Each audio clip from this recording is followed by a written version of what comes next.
Missed that Queen of Pain ulti. He's trying to make up for it. I suppose when you got the money, you may as well buy something. But he should have already dropped this. He should seriously have dropped this later. I'm getting pissed. Courier, okay, we have a refresher orb in base. We have 2 rapiers. Count them. That's 2 right there, sitting inside base. We've even got the double gems, 1 for each eye. Good old Undying. This is... I don't know. It doesn't seem Fnatic has any intention of going high ground during this game. There goes your Aegis. It passed. Yeah, Aegis is gone. I just wanted to make sure it was noticed. Sorry, Crystal Maiden, but hey, you can at least afford a rapier. No, she could buy a BKB. she could actually buy a BKB and get a full duration ulti off, just like the Witch Doctor. I honestly think that Fnatic could win so easily if they just went. Looking at the itemization, I've had roughly 40 minutes to study this. I think they can just win. No, I disagree with you, Waga, on so many different levels here. Wait for IG to come out. Safety first is the name of the game. It's the starvation game. I think I saw right before this game, Fnatic, they were having some food.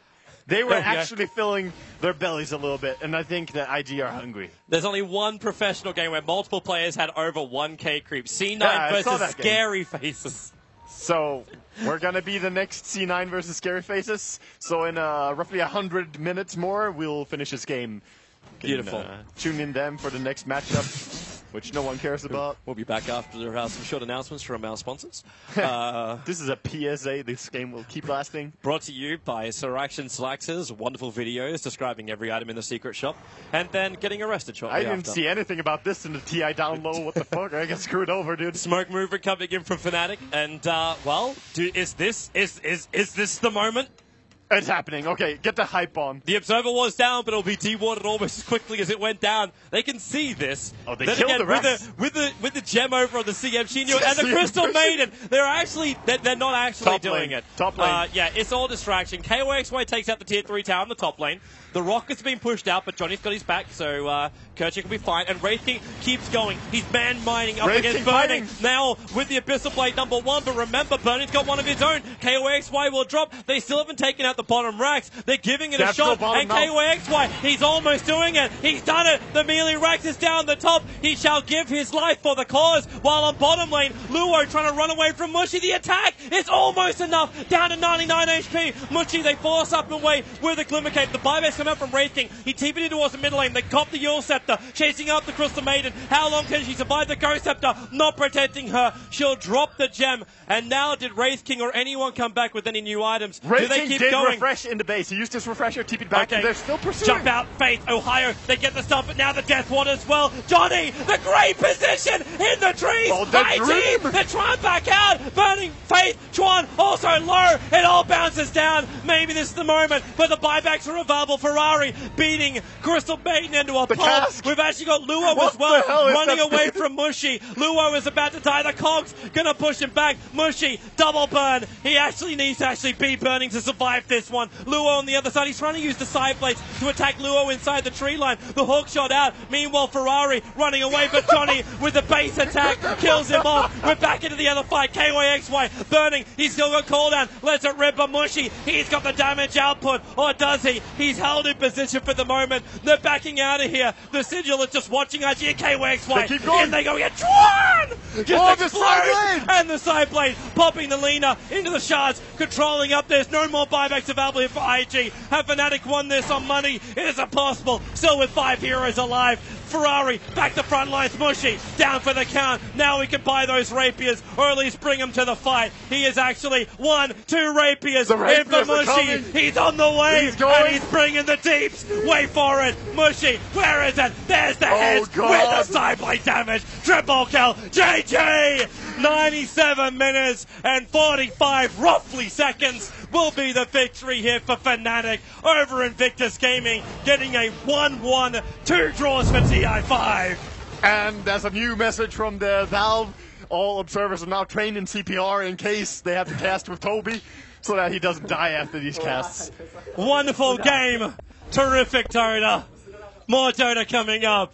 This is TI5. Don't go anywhere, guys. See you soon. All right.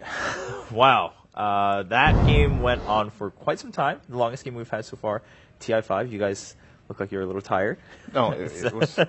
No, but it was definitely it was an exciting game.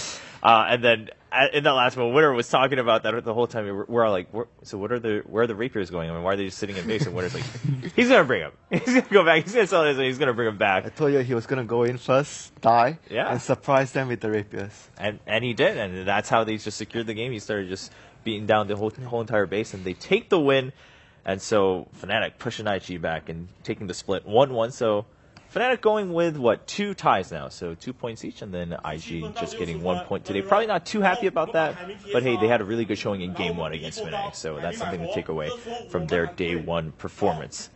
What do we think about Fnatic, though? I mean, they seem to be coming out strong and swinging on Day 1. It's cool to see that they, first of all, take a game off Secret, and then secondly, in the game they beat IG, they go for a third pick Wraith King that nobody's picking right now. So they definitely seem like they have some tricks up their sleeve, and they're not afraid to go for their picks. And in this game, I think they showed a lot of discipline with, a lot of other teams would have tried to maybe push and end that game. And it's super frustrating for their lineup to play against the Winter Wyvern. I think Chuan single-handedly extended the game by 40 minutes, 50 minutes maybe, by just simply Cold Embrace.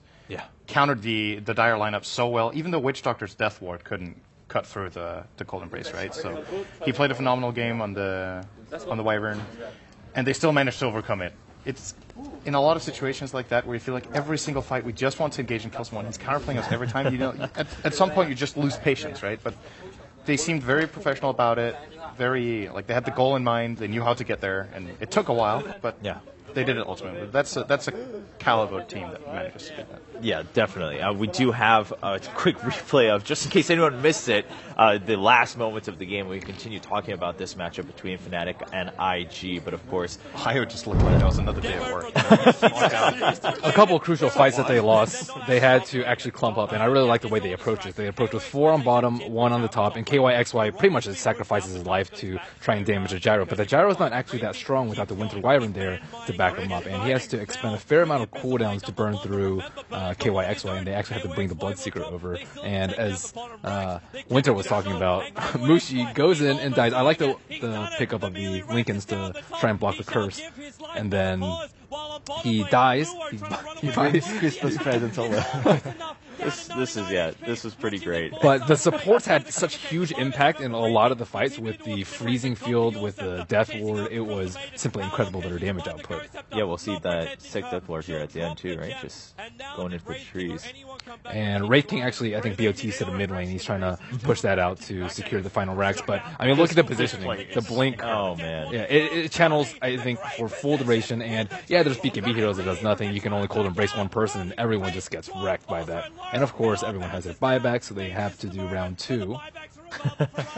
Of course. Wraith King already has his ultimate, and this shows you how long the fight Wraith King has 4 rounds probably. Yeah. 3-4 rounds. Yeah. he had a refresher. So it was going on for quite some time. I mean, yeah, we see chases all the way back out the base and then back into the base. And like you mentioned, Syndrome, of course, IG doing their best to try to keep this going. But Bloodseeker is just, he's not the best 6-slot hero, and he's really terrible at manning up versus the picks that Fnatic had. And I don't think they expected it to go this late, but they were comfortable with it one late. It's like, okay, if it goes to 6, Bloodseeker cannot cast Blood Rage on himself and risk getting crit by the TA. And we're going to see Mushir Kone. He's gonna die here, right? He's gonna die here and bring his rapiers. Yeah, he was ruptured. Yeah. He just kept running around. Yeah, he's like, he doesn't even care because he knows what the plan is now. He dies. Okay, he brings his rapiers here.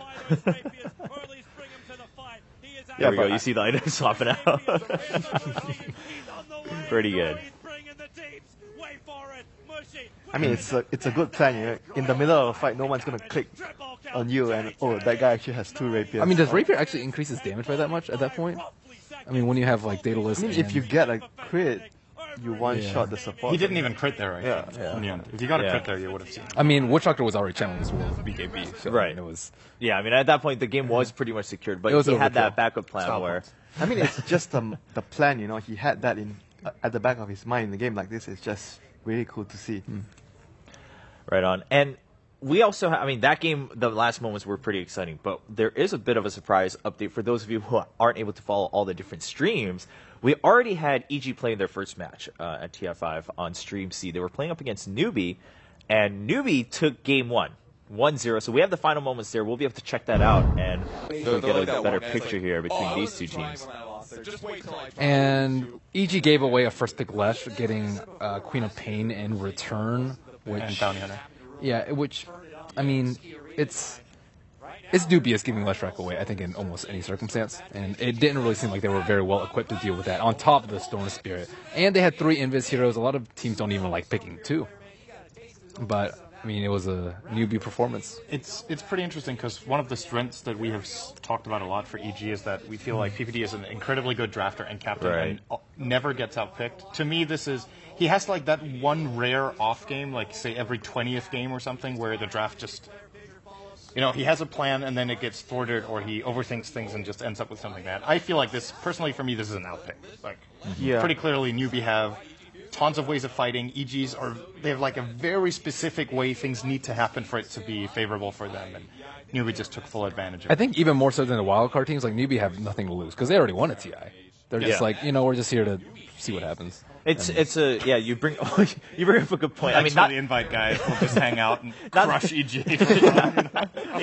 No pressure. Not that they're taking it lightly, but they did win TI once. Of course, in some senses, they are defending champions, but at the same time, as we've been going around and just listening in, it sounds like their general attitude is they don't look at themselves as a favorite. So in that case, sure, we're defending champions, but we have nothing to lose. A lot of people aren't actually in the community aren't expecting Newbie to do that well either. So they probably were a lot more relaxed going in against EG, who are definitely one of the favorites, at least in terms of the community.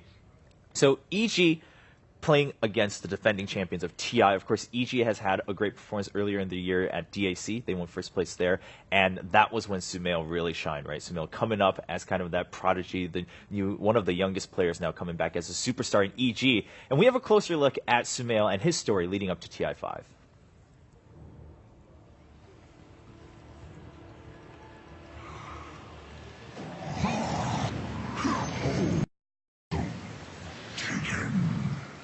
When I first met Sumail, I knew this kid was going to be big.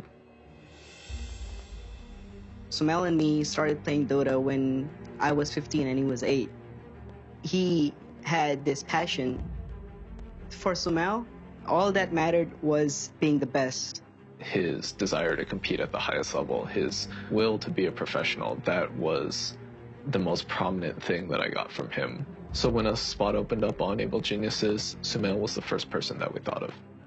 At first, Sumail's parents were very skeptical about esports, but even though it was a very scary decision, his parents really believed in him. I lived in Pakistan for 15 years, and growing up, I wanted to play so bad that I sold my bicycle just to play for more hours.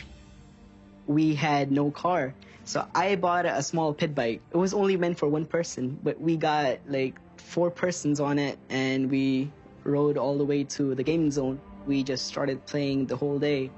Pakistan doesn't have much resources to fulfill the needs of gaming, and to play the game, it's very easy over here. My dad worked really hard to get me and my family here.